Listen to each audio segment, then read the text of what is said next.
इसके पहले वाले वीडियो में हमने आपको क्लास 11th केमिस्ट्री में रासायनिक संयोग के नियम के बारे में बताया था, जिसमें हमने 3 नियम बता दिया था।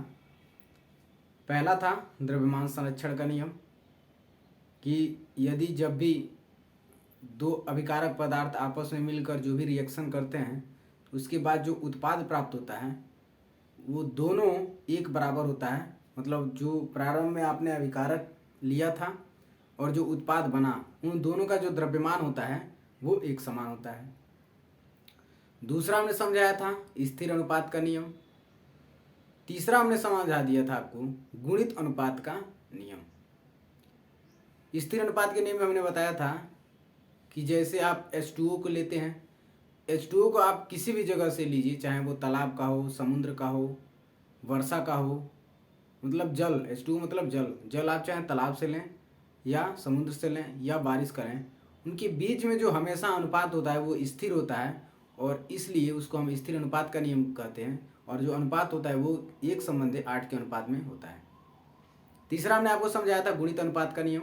गुणित अनुपात के नियम में हमने आपको बताया था कि जब एक तत्व का निश्चित भार दो अलग अलग तत्वों के भार से संयोग करता है तो उनके बीच में जो तत्वों का अनुपात होता है वो एक सरल गुणक अनुपात में होता है।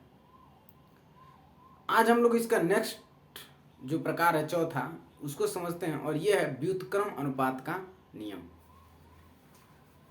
इसका चौथा जो प्रकार है वो है व्युत्क्रम अनुपात का नियम। हम लोग यहीं से स्टार्ट करते हैं।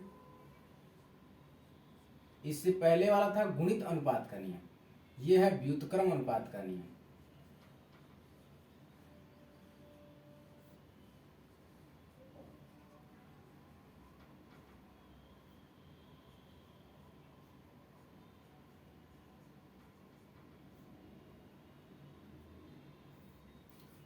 हम लोग इसका परिभाषा लिखते हैं, उसके बाद इसको हम लोग 1-2 एग्जाम्पल से समझते हैं। व्युत्क्रम अनुपात का नियम होता क्या है? इस नियम के अनुसार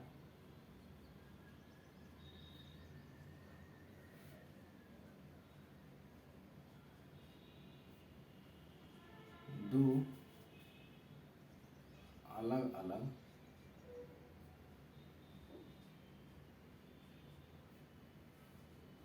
तत्व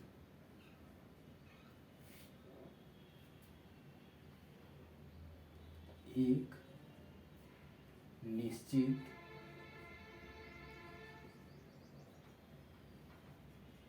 भार वाले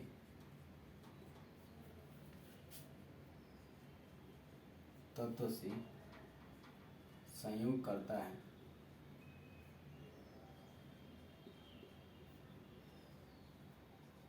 तो दो अलग अलग तत्व जब किसी तीसरे तत्व के एक निश्चित भार से संयोग करता है तो उन दोनों अलग अलग तो नहीं तब उन दोनों ये जो अलग अलग तत्व हैं दोनों अलग अलग तत्वों का संयोग पहले दोनों तत्वों के संयोग के गुणित अनुपात में होता है।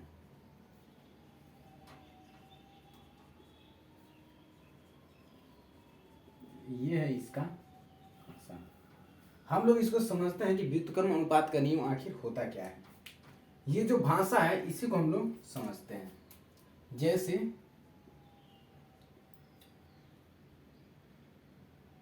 हम यहाँ पे लेते हैं NaCl और यहाँ पे लेते हैं NH। ये NaCl और ये NaH। इन दोनों में आप क्या देख रहे हैं? इन दोनों में आप देख रहे हैं इसमें ये जो Na है और ये जो N है ये एक ही है, और ये जो आप Cl देख रहे हैं और ये दो H देख रहे हैं ये दोनों अलग अलग तत्व हैं। और हमने भाषा में क्या लिखा है, दो अलग अलग तत्व एक निश्चित भार वाले तत्व से संयोग करते हैं। दो अलग अलग तत्व Cl और H, दो अलग अलग तत्व एक निश्चित भार वाले तत्व से संयोग करते हैं। निश्चित भार किसमें, सोडियम भी 23 होता है और सोडियम यहाँ पे भी 23 होता है। 23 मतलब भार, उसका जो भार होता है सोडियम का या द्रव्यमान होता है, केमिस्ट्री में भार और द्रव्यमान दोनों एक ही होता है। तो सोडियम का जो 23 ग्राम यहाँ पे भी है, सोडियम का 23 ग्राम यहाँ पे भी है, लेकिन इस सोडियम के साथ Cl जुड़ा है जिसका भार 35.5 होता है, और H जो है उसका भार 1 ग्राम होता है। वही कह रहा है कि इस नियम के अनुसार दो अलग अलग तत्व Cl और H एक निश्चित भार वाले तत्व से संयोग करते हैं। सोडियम निश्चित भार वाला तत्व है, तब उन दोनों अलग अलग तत्वों का संयोग, जो इन दोनों अलग अलग तत्वों का जो आपस में संयोग होता है, जब इन दोनों तत्वों को Cl और H को आपस में संयोग कराते हैं तो वो उसी अनुपात में होता है जिस अनुपात में ये दोनों तत्व आपस में एक दूसरे से संयोग किए थे। तो वही लिखे हैं कि संयोग भी इन दोनों तत्वों का, अलग अलग तत्व जो थे उनका संयोग भी पहले दोनों तत्वों के संयोग के गुणित अनुपात के रूप में होता है। मतलब पहले ये जो दोनों तत्व आपस में जिस संयोग में जुड़े थे। अब हम इसको डिटेल में समझते हैं। ये तो थोड़ा इसका भाषा जो यहाँ पे हमने लिखा है इसको समझते हैं। हमको पता है कि जो सोडियम है, सोडियम इसका भार कितना हो, 23.23 होता है केवल एग्जैक्ट, और क्लोरीन का 35.5। यहाँ पे सोडियम का 23 और यहाँ पे H का 1। आप देख रहे हैं कि इसमें जो Cl और H है ये आपस में किस अनुपात में इस तत्व से जुड़े हैं, तो इसमें 35.5 और इसमें 1।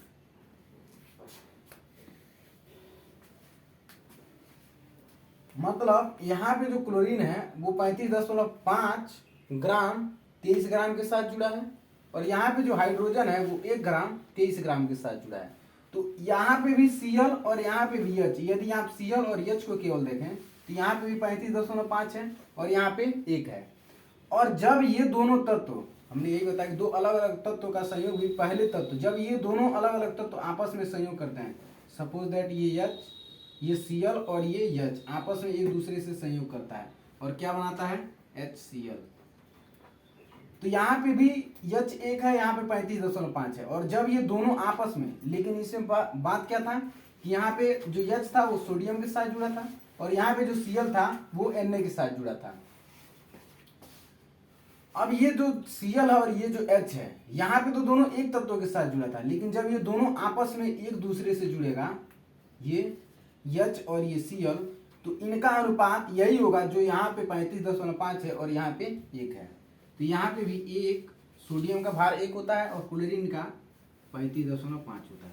यही इसका मतलब था व्युत्क्रम अनुपात का नियम का, कि जब किसी दो अलग अलग तत्व को एक निश्चित भार वाले तत्व से संयोग कराते हैं तो उनका जो संयोग होता है वो जिस अनुपात में होता है, उन दोनों तत्वों को जो अलग अलग हमने किसी एक तत्व के साथ जोड़ा था उनका भी आपस में संयोग कराने पर वे उसी अनुपात में होते हैं जिस अनुपात में ये अलग अलग दोनों तत्वों से जुड़े हुए थे। इसका दूसरा एग्जाम्पल, ये तो था इसका पहला एग्जाम्पल। दूसरा एग्जाम्पल हम लोग समझते हैं, जैसे CH4 और CO2, CH4 और CO2 इन दोनों को हम लोग लेते हैं। यहाँ पे कार्बन का परमाणु क्रमांक 6 होता है, इसलिए उसका परमाणु भार 12 होगा। और यहाँ पे ये किसके साथ जुड़ा है, 4 ग्राम हाइड्रोजन के साथ। यहाँ पे भी इसका 12 होगा कार्बन का भार। और यहाँ पे जो ऑक्सीजन है वो कितने के साथ जुड़ा है, तो एक ऑक्सीजन का जो परमाणु भार होता है वो 16 होता है, तो 2 ऑक्सीजन का 32 हो जाएगा। ये 32 ग्राम हो गया। इसके साथ जुड़ा है ये 32 ग्राम के साथ। अब यहाँ पे क्या देख रहे हैं, यहाँ पे भी देख रहे हैं आप, ये जो कार्बन है, ये जो कार्बन है ये सेम है, लेकिन इसके साथ दो अलग अलग तत्व आपस में जुड़े हुए हैं। तो जब इन दोनों तत्वों को भी आपस में एक साथ जोड़ेंगे तो यही अनुपात निकल के आएगा। कैसे? यहाँ पे H4 और O2, तो यहाँ पे भी H4 का होता है 4 और यहाँ पे ऑक्सीजन का होगा 32। तो यहाँ पे देख रहे हैं आप, जिस अनुपात में यहाँ पे हाइड्रोजन जुड़ा है उसी अनुपात में यहाँ पे भी हाइड्रोजन जुड़ा है, और जिस अनुपात में यहाँ पे ऑक्सीजन जुड़ा है उसी अनुपात में यहाँ पे भी ऑक्सीजन जुड़ा है। यदि आप इसको और छोटा करेंगे तो क्या मिलेगा आपको? 4 एकम 4, 4/32। यहाँ पे आप छोटा कर रहे हैं तो यहाँ पे भी छोटा करना पड़ेगा। 4 एकम 4, 4/32। यहाँ पे भी 1 है, यहाँ पे भी 8 है, यहाँ पे भी 1 है, यहाँ पे भी 8 है। जब आप इसको, ये H4 और O2 है, जब आप इसमें से 2 को कॉमन लेंगे ये हो जाएगा H2O। इस तरह से आपको ये प्राप्त होगा।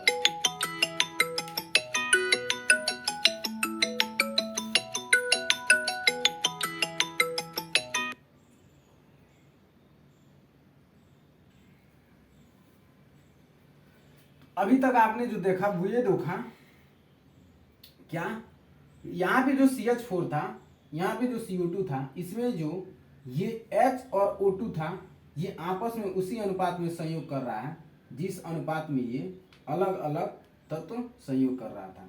तो यहाँ पे भी आप देख रहे हैं ये इसी अनुपात में संयोग कर रहा है। ये है व्युत्क्रम अनुपात का नियम।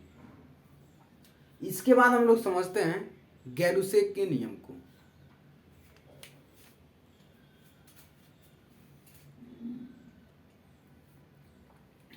अब हम लोग समझते हैं गैलुसेक का नियम। तो नेक्स्ट क्या है? गैलुसेक का नियम। ये जो नियम था ये गैसों से संबंधित था। इस नियम में क्या बताया गया है? इस नियम में बताया गया है कि जब समान ताप तथा दाब पर अलग अलग गैसें आपस में संयोग करती हैं और उनसे जो मिलने वाला उत्पाद होता है वो भी अगर गैसीय अवस्था में है, तो ये जो नया उत्पाद प्राप्त हुआ और जिससे मिलकर उत्पाद बना, मतलब जिन गैसों से मिलकर उत्पाद बना, उन सब में एक सरल अनुपात होता है। हम इसको लिखते हैं उसके बाद समझाते हैं। जब गैसें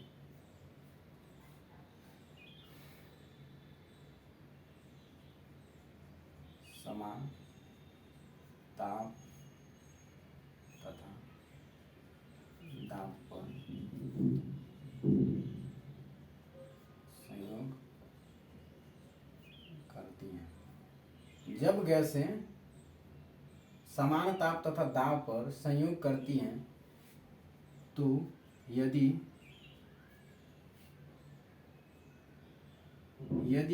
उनका उत्पाद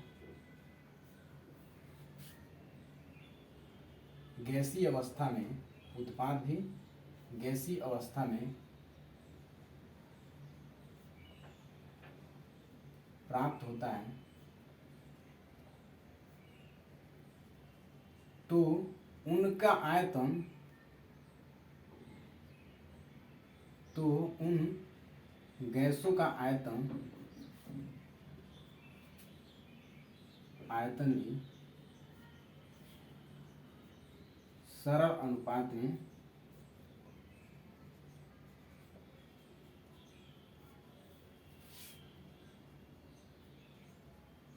होता है।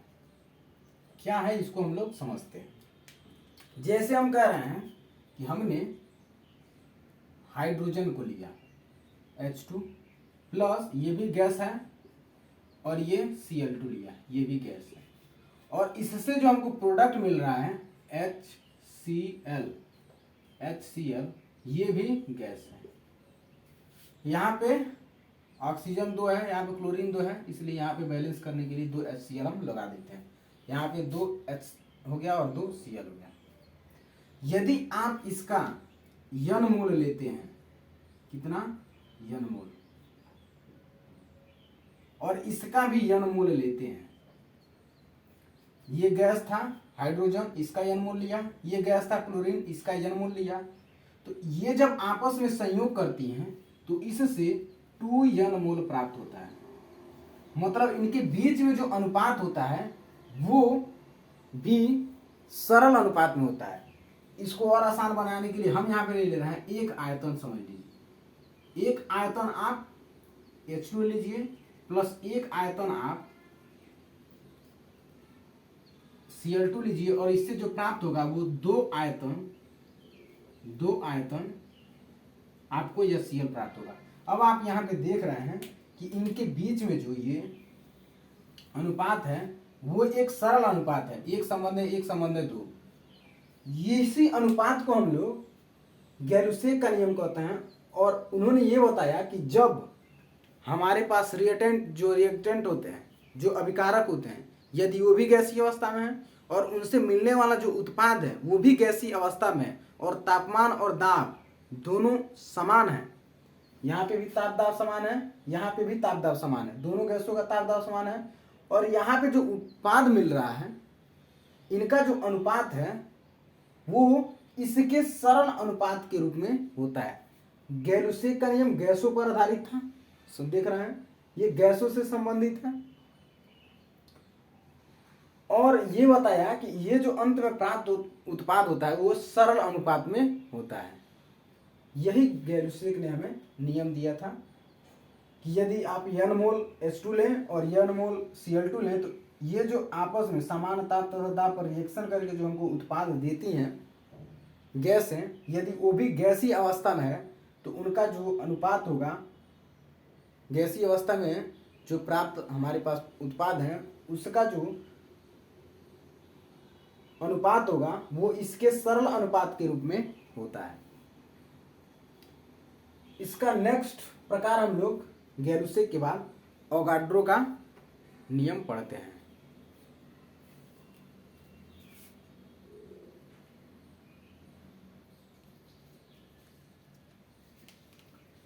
अब हम लोग इसका अगला प्रकार अवोगाड्रो के बारे में पढ़ते हैं।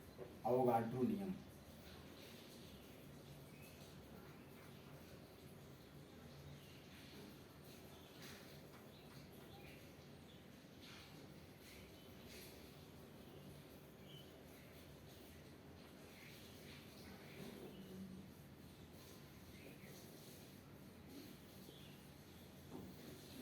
ये भी गैसों पर ही आधारित है। गैलुसेक का नियम भी गैसों पर आधारित था, ये भी नियम अवोगाड्रो का नियम भी गैसों पर ही आधारित है, लेकिन दोनों में बेसिक डिफरेंस समझिए। हमारे पास जो गैलुसेक का नियम था वो ये बताता है कि यदि आपका उत्पाद भी गैसीय अवस्था में हो और उससे जो आपका रिएक्टेंट है ये भी गैसीय अवस्था में है और उससे जो मिलने वाला उत्पाद है वो भी गैसीय अवस्था में है, तो उनका जो अनुपात होता है, उनके भारों का जो अनुपात होता है, या आप भार ले लीजिए, उसका आयतन ले लीजिए या मोल ले लीजिए, उनका जो अनुपात होता है वो सरल अनुपात में होता है। लेकिन ये अवोगाड्रो नियम क्या बताता है? अवोगाड्रो नियम भी गैसों पर आधारित है, लेकिन ये बताता है कि यदि आप समान ताप तथा दाब पर अलग अलग गैसें लेते हैं और यदि गैसों का आयतन समान है तो उसमें जो अवयवों की संख्या होगी या कणों की संख्या होगी या परमाणुओं की जो संख्या होगी वो एक समान होगी। इस नियम को हम लोग लिखते हैं, उसके बाद हम इसको डिटेल में समझाते हैं। इस नियम के अनुसार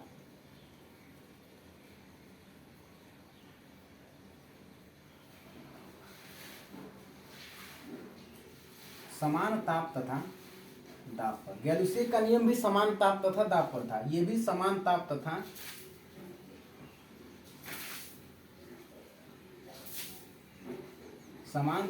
दाब पर गैसों के समान आयतन में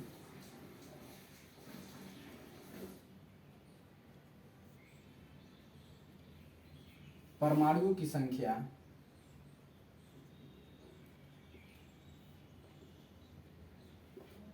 संख्या समान होती है। छोटा सा यही हम भाषा लिख रहे हैं, इसको हम अब डिटेल में समझाते हैं। जैसे मान लीजिए हमारे पास ये एक कंटेनर है और ये एक दूसरा कंटेनर है। समान ताप तथा दाब कह रहे हैं, तो हम टेम्परेचर भी कांस्टेंट रखते हैं और प्रेशर भी कांस्टेंट रखते हैं। सी मतलब कांस्टेंट। अगर मान लीजिए ये 30 केल्विन के बराबर है और ये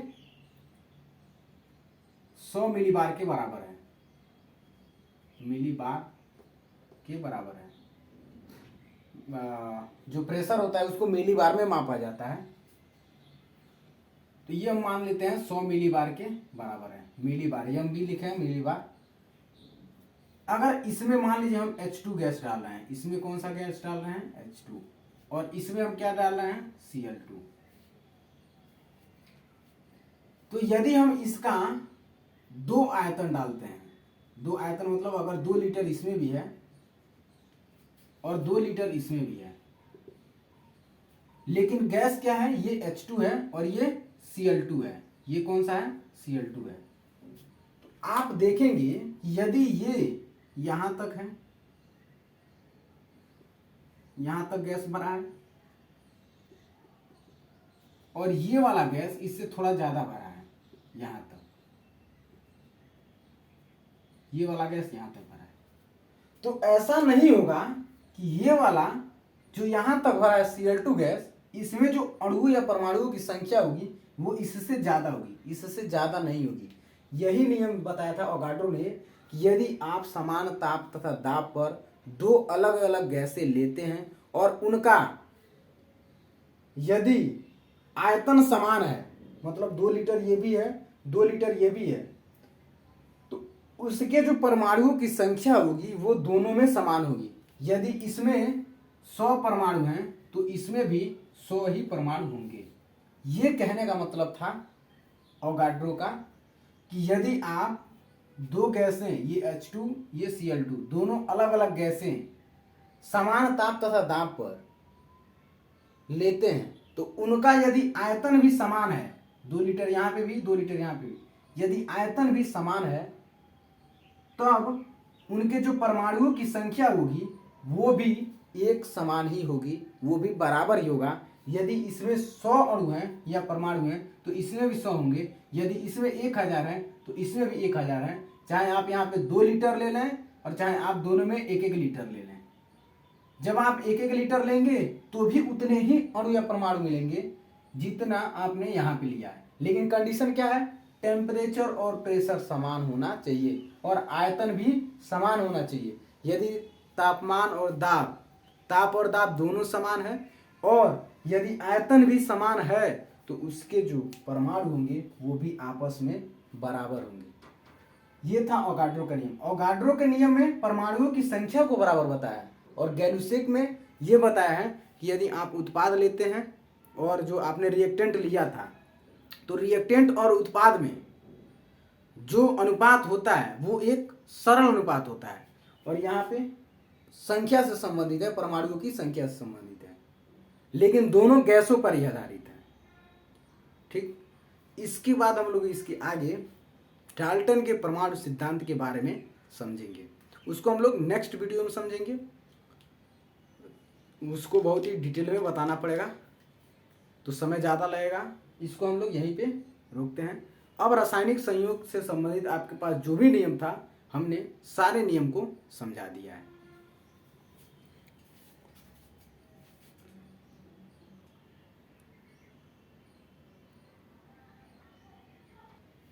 यदि आप इसको फॉर्मूले के रूप में लिखना चाहें तो यहाँ पे लिख लीजिए H2 ये है और ये Cl2 है। ठीक, अब मिलते हैं नेक्स्ट वीडियो में।